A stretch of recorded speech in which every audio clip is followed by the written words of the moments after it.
Academy for Social Change presents Appeal to the Stone. Your school is running its annual activities fair.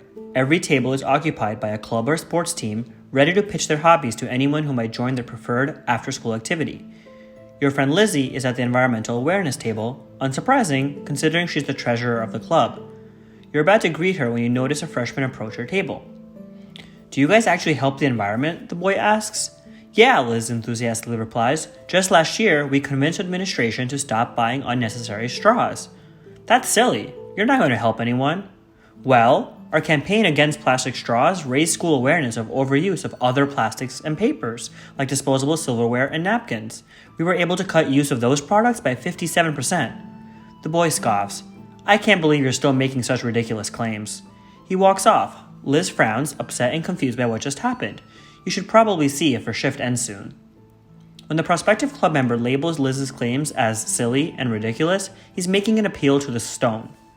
An appeal to stone is any dismissal of a claim as unworthy of discussion that fails to demonstrate proof of this unworthiness.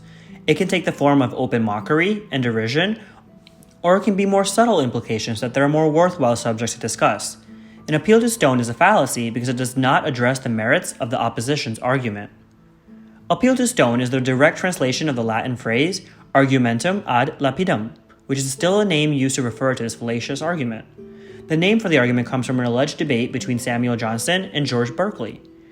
Berkeley was trying to prove the merit behind immaterialism, which states that anything material does not exist outside of one's mind. Supposedly, Johnson kicked a stone, saying, "I refute it thus." While Johnson's reputation makes for a wonderful mental image, it fails to prove that the stone was a material object rather than merely an idea within a mind. However, kicking a stone does make a loud declaration. If one isn't very familiar with immaterialism, it makes Berkeley look like a simple idiot. Appeals to the stone aim to make opposing claims seem so stupid that no one wants to defend them. People want to be seen as smart and clever. We want to be on the winning team of elites. When our words and ideas are labeled as silly or absurd, we instinctually want to distance ourselves from them, usually by either falling silent or backpedaling to fall more in line with what others deem as smart and sane. Thus, even obvious mockery can be effective at making debaters or audience members sway and support a different side. It can be tricky to defend against appeals to the stone. After all, using evidence to bolster your claims rarely works since your opponent will likely just dismiss that evidence as equally absurd. Your best option is to ask your opponent to explain why they find your claims to be so ridiculous. With any luck, you'll be able to get a straight answer and go back to having a reasonable discussion. However, appeals to the stone are often found with other fallacies and can very easily loop back into each other. It's not easy defending against an argumentum ad lapidem since it can feel like a personal attack.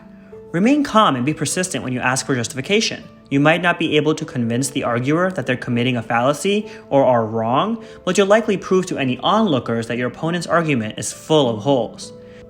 Be aware when you're using it as well. Appeals to the stone are most frequently used when evidence contrary to important personal beliefs and opinions is found.